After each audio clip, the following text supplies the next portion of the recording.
Bom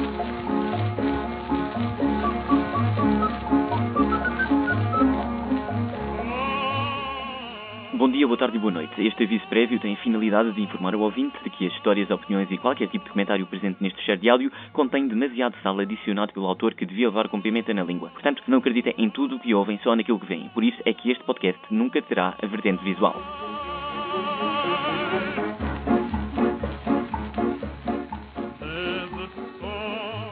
Eu adoro a minha família.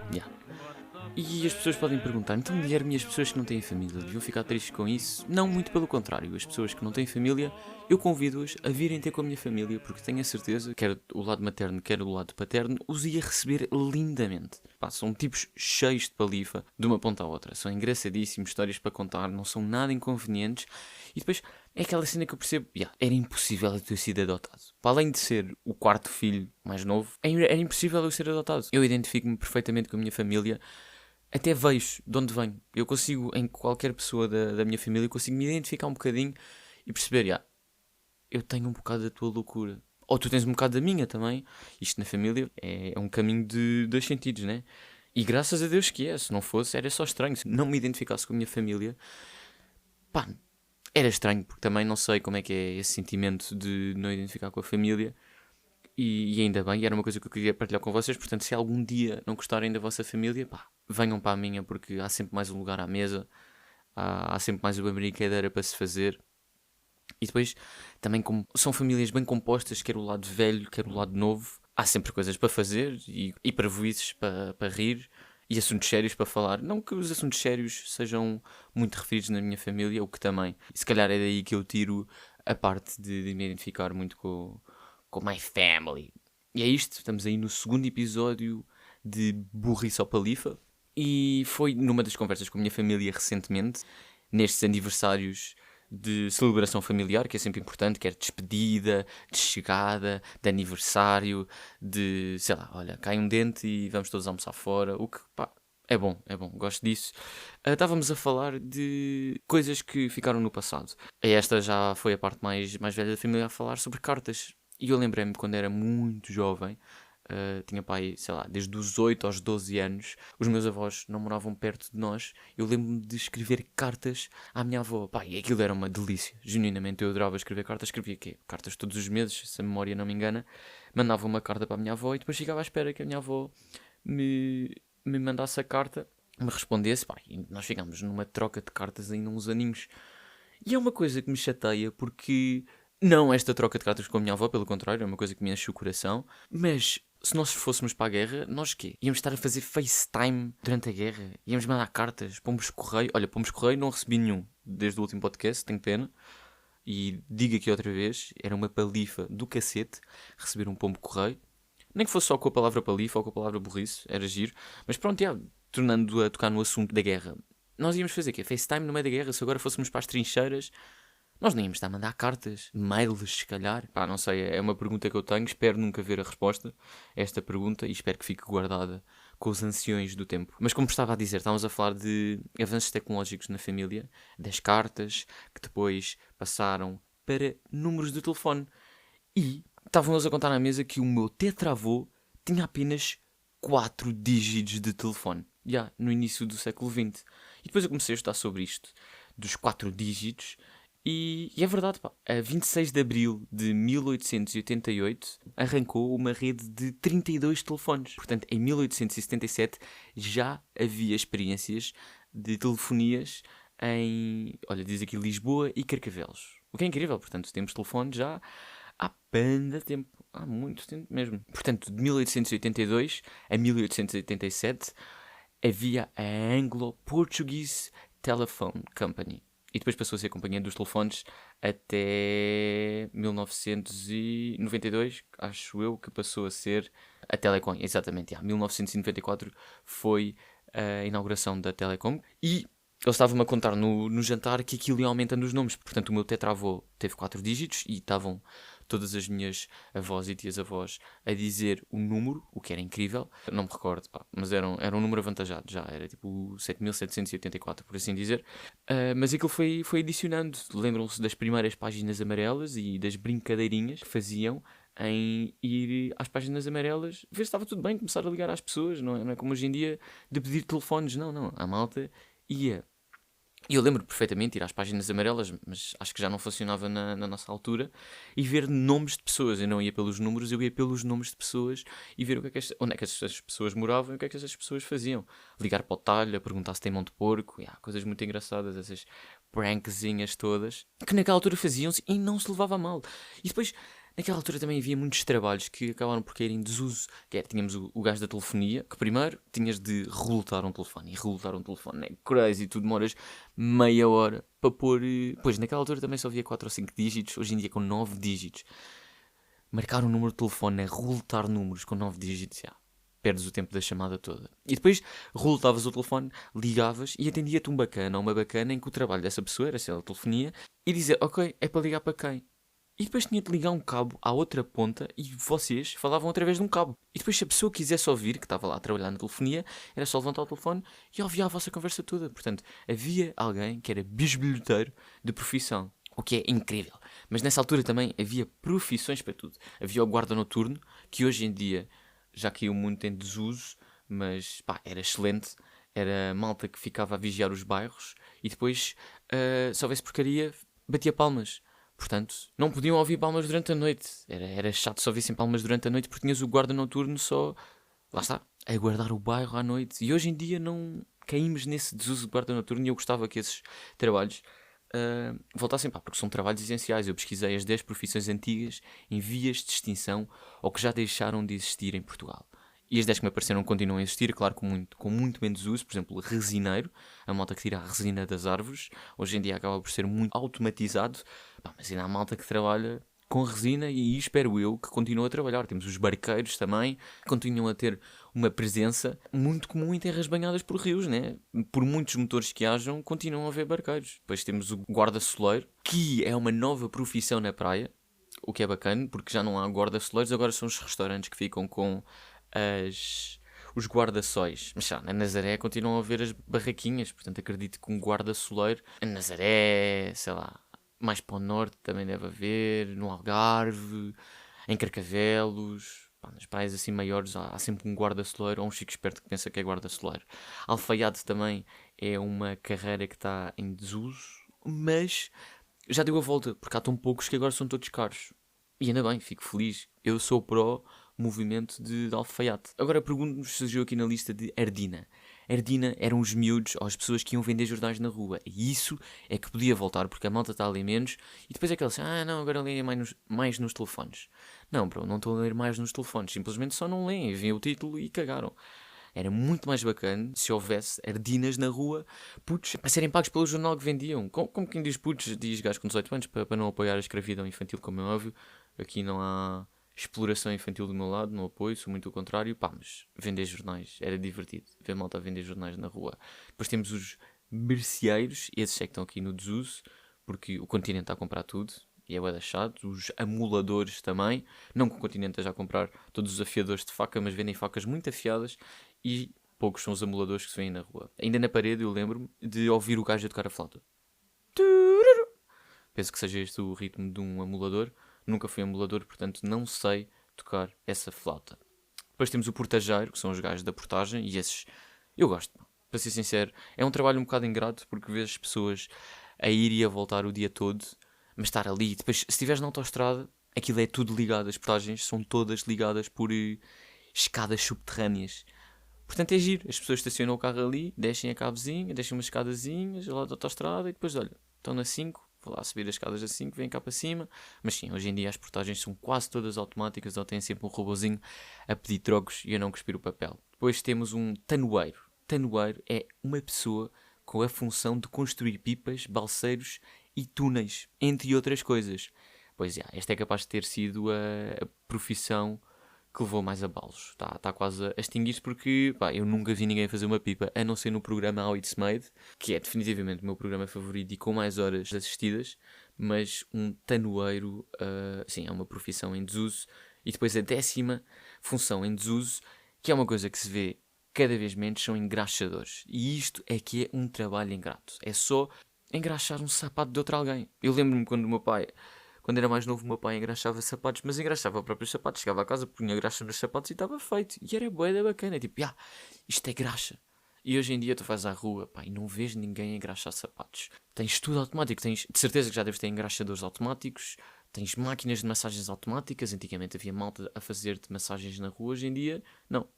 Nem isso tens direito. E depois essa cena dos trabalhos antigos e dos trabalhos novos estão-se sempre a inovar. Eu pergunto-me o que é que daqui a uns anos vai ser profissão morta. Porque, por exemplo, estas 10 opções são quase todas profissões mortas. Mas naquela altura estavam a bombar. Havia malta que, quer eu acreditar, havia putos que acordavam de manhã e diziam, eu vou ser o melhor engraxador que eu conheço. E bem, e hoje em dia, pá, eu não vejo o que é que pode ser, quais é que são as profissões que nós vemos. E ainda bem, né? O futuro só pode ser visto com olhos no passado. Sempre ouvi dizer, eu acho que é uma frase qualquer de Pousa Copos, ou uma frase qualquer motivacional, mas eu acho que é isso, ver o futuro só pode ser visto com olhos no passado. E eu não consigo ver que profissão é que pode cair em desuso. Mas assim, profissões estranhas que eu me tenha apercebido ultimamente, assim é mais estranho, é mesmo, os gajos da Galp e da padaria portuguesa deram as mãos, e é bué da atrofiante, ir a uma Galp no meio da autoestrada e do nada olhar e está um maluco a estudar. Porque é uma padaria portuguesa, e a padaria portuguesa só atrai malta que vai para lá estudar e para o PC fazer colos sem fones. E isto por experiência própria. Fui abastecer no outro dia a moto no meio da autoestrada, e entro numa Galp a pensar que vou ver gasolina, óleos, revistas. Mano, entro padaria portuguesa e está-me um bacana a fazer uma call completamente sem fones. Então estava a bomba de gasolina toda e a padaria portuguesa, porque são as duas coisas juntas, a ouvir a call do maluco. Estava a ter uma reunião de empresa e o gajo estava full on a cagar-se para toda a gente e a comer o seu croissant misto com o sumo de laranja natural. O que é estranho. A meu ver é muito estranho. E os gajos da Galp e da padaria portuguesa, porque depois eu não sei, tipo, como é que é a entrevista de emprego. Tu fazes uma entrevista de emprego para a Galp e depois acabas por ficar na padaria portuguesa, ou é o contrário? Vais trabalhar para a padaria portuguesa e acabas na Galp. É que os gajos tiveram de começar a recrutar de algum lado. E eu sinceramente não sei. Como é que é feito o processo de recrutamento da malta que trabalha na Galp e na padaria portuguesa? Porque deve ser giríssimo. São 20 euros ali na bomba 2. E depois quero esta sandes de pistácio. Bro, ok. Eles já devem ter pedidos muito, muito estranhos mesmo. O que é estranho mesmo são alguns trabalhos representados nos Oscars. E atenção, falo disto de boca cheia porque adoro os Oscars. Este ano, em 23 anos de existência, foi o primeiro ano em que eu consegui ver os Oscars todos. Isto tudo graças ao tempo que tenho, e sou agradecido por isso, porque consegui ir ao cinema ver todos, e era uma coisa que eu já queria fazer desde puto, e poder dizer, fui um dos cinéfilos que sequer até viu mais filmes que os críticos, porque no ano passado veio muitos críticos a dizer que não veem filmes e não precisam de ver os filmes para criticar. O cacete, bro, vai ver a porcaria do filme. Tu estás a ser pago para criticar um filme e não vês sequer o filme. Estás a roubar lugar a alguém que gostava de estar aí. E para quem não sabe, a Academia, que muitas vezes é citada nos discursos de agradecimento, que é a Academia de Artes e Ciências Cinematográficas, é responsável pelos Oscars e é constituída por mais de 8 mil membros votantes, o que é incrível. Há alguns portugueses lá, isso eu sei, não sei quantos, mas sei que têm trabalhos uma beca chatos. Por exemplo, tens os shit fillers, que é a malta que fica só à espera de entrar no Dolby Theatre, onde é feita a cerimónia desde 2002, que é em Los Angeles, como é óbvio, na Califórnia, mas esses seat fillers ficam só à espera que os mandem sentar. Portanto, tem lá um produtorzinho que pega neles e olha, agora vais para ali ao lado do DiCaprio e vais ficar lá em silêncio e não falas com o DiCaprio, só falas com o DiCaprio se ele falar contigo. Por isso é que aquilo está sempre cheio, não é a malta toda que é convidada, a malta que é, claro, os convidados são convidados e vão lá, mas depois tem muita malta que é só para o show, para ficarem lá sentadas. Esse deve ser um trabalho bacana, porque podes ter a sorte, o que já aconteceu, soube do ano passado, houve um seat filler que ficou ao lado de um personagem qualquer que eu não me recordo, e ficou lá a cerimónia toda, do Cillian Murphy, acho que foi do Cillian Murphy, que ficou ao lado dele, e a pessoa que devia ter ficado ao lado do Cillian Murphy não apareceu na cerimónia, portanto esse seat filler ficou lá o tempo todo. Mas também podes ter o azar de ficar ao lado de alguém desagradável, o que já não deve ser assim tão fixe. Tipo, sei lá, ao lado do The Rock. O The Rock deve ser bué da bacana. Mas depois, tipo, ele não consegue fechar as pernas e está com o joelho literalmente a meio do teu lugar. Tipo, o gajo é gigante, deve ser bué desconfortável sentar-te ao lado dele. Mas deve ter boa conversa, acredito eu. Mas esse é um dos trabalhos bacanos. Depois, outro trabalho, que também esse deve ser o mais estranho, que é aquela malta que fica ao lado dos premiados. Que é quando recebes o prémio, sobes, né? Vais lá receber o teu Oscarzinho. E depois tens um badameco que não conheces de lado nenhum, para além do lado dos atores ou das personagens, das personalidades que te dão lá o prémio. Para tens um badameco que não sabe bem o que está ali a fazer. Está ali só a rir, dá-te o Oscar, fica-te a ver a dar o discurso, aparece sempre atrás, porque o ângulo da câmara apanha sempre o vencedor e o badameco, que não está lá a fazer nada, ou a badameca, e depois acompanha-te até à sala onde tu ficas, depois de receberes o Oscar, que deve ser uma sala muito bacana de se estar, depois de receber um Oscar, em que ficas lá à conversa com os gajos que venceram, portanto é a sala dos vencedores. Não há sala nenhuma onde eu queria estar, a não ser na sala dos vencedores dos Oscars, porque só estás mesmo com vencedores e com esses malucos que não sabem bem o que é que estão a fazer, mas estão lá. Se houvesse alguma cena que nos pudéssemos candidatar, tipo, sei lá, um Forms, um Google Forms, uma coisa do género, em que eu me pudesse candidatar, eu quero ir, quero tipo, no melhor filme sou eu que dou o Oscar. É que esses bros ganharam na vida, não fizeram nada e primeiro conseguem trocar sempre algumas palavras, depois conseguem tocar num Oscar, falar com as pessoas que ganham o Oscar e falar com os perdedores também. Isso também deve ser muito interessante, deve ser uma sala bacana de estar, um ambiente, uma beca chato, mas não tão chato, porque ultimamente meteram uma lei, já há alguns anos atrás até, que não podem ser vendidos Oscars. Antigamente a malta vendia os Oscars, mas hoje, se alguém for apanhado a vender um Oscar, leva uma multa. Claro que no Black Market consegues vender o teu Oscar, mas se alguém se quiser desfazer de um Oscar, tem de, obrigatoriamente, perguntar à Academia se eles não querem comprar o Oscar por €1. Portanto, efetivamente, um Oscar é worthless, não vale nada. Quer dizer, não vale nada, vale $1 e a fama toda que tem por trás disso. Mas ganhar um Oscar deve ser giro. Perdi-me agora aqui num rolo de ideias e comecei a imaginar-me a receber um Oscar. Pá, era interessantíssimo. Mas a falar de filmes, tenho a dizer que quem ganhou os Oscars este ano foi o score. Genuinamente. O score e o som dos filmes este ano estavam todos lindos. Lindos.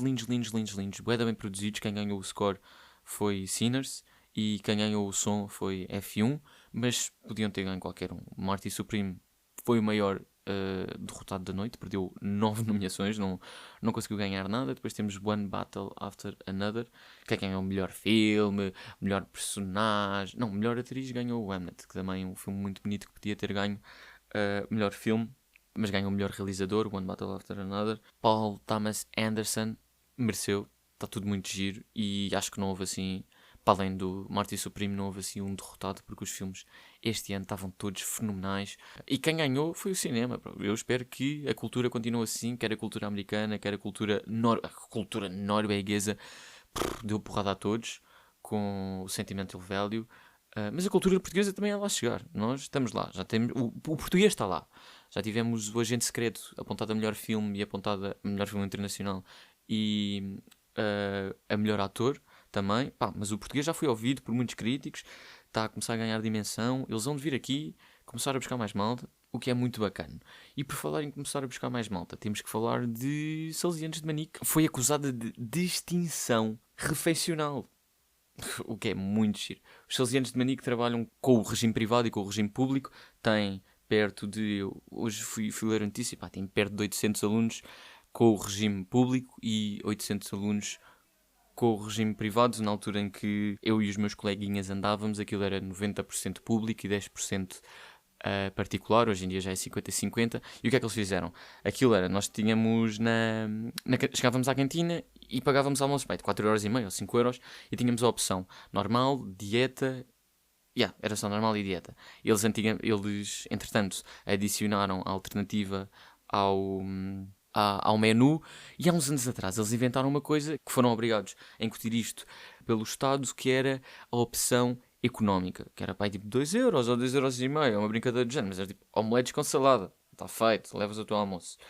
E durante os anos aquilo correu bem, portanto podias pagar uma refeição de 2€, que era a refeição económica, e almoçavas uma omelete, ou só um pepino, e depois tinhas as outras 3 opções, que é a normal, a dieta e a alternativa. Só que entretanto o Estado veio dizer que já não havia dinheiro para isso, que é o que eles dizem no seu esclarecimento sobre o regime de refeições escolares nos Salesianos de Manique, podem ir ler, é uma coisa muito rápida, não se percebe um boi, porque são eles a dizer que, ok, nós tínhamos essas opções, mas o Estado veio, disse que já não nos ia apoiar para a parte pública, para os miúdos poderem almoçar no regime normal, portanto, escolherem o normal, o dieta ou o alternativo, e passaram só a dar almoços económicos aos putos que andavam no público, mas esqueceram-se que é metade da escola.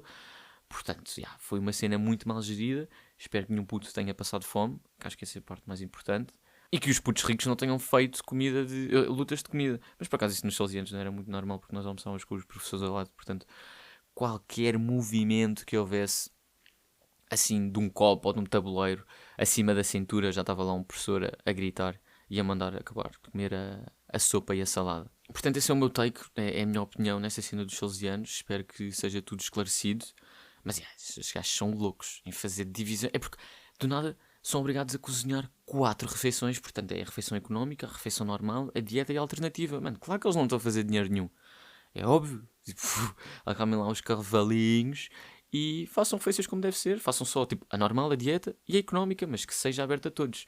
Mas, essa cena dos putos que pagam só poderem escolher entre 3 refeições é crazy, enquanto os putos com apoio do público só podem comer uma refeição económica, mano. Tipo, ir ao bar da escola se que já não compensam. Então façam como nós fazíamos na nossa altura, que é levar comida de casa. É sempre bom e assim não perdíamos o poste nem as balizas de futebol.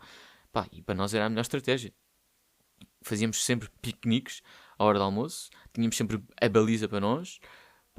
Comíamos ao ar livre, não aquecíamos a comida. Mas é o que é, há prioridades. Até aos 18 anos não aquecer a comida no intervalo, mano, está chill. Não vais ganhar hemorroidas, não vais ganhar cirrose, não vais ganhar nada por não aquecer a comida. O gosto é que não é o mesmo. Mas há bola de futebol e há um posto para jogar. Portanto, e por falar em salesianos, já só vi o toque, portanto está na minha hora de ir. A resposta a este episódio é palifa. Acho que falei de temas bacanas. Quer dizer, todos os temas foram todos palifados. Falo da família, de trabalhos antigos, de Oscars e ainda falo dos Salesianos de Manique. São... nem sei contar, mas são 5 temas, porque ainda falta ali o conceito de Galba e Padaria Portuguesa. São 5 temas, goated temas. Portanto, o que eu tenho a dizer, este episódio é palifa, para celebrar a meta de 2 episódios de podcast de Burrice ou Palifa. Para a semana estamos cá com mais temas, dos mais variados temas, atenção. Beijinhos e abraços, bebam água e deem beijinhos à família e mostrem isto aos vossos avós. Acho que sinceramente os vossos avós vão gostar deste episódio. Se não tiverem avós, mostrem aos avós do vizinho, ou mostrem ao gato do vizinho, ou alguma coisa do género. Mas mostrem o podcast, podem mostrar à vontade. Beijinhos e abraços e até para a semana.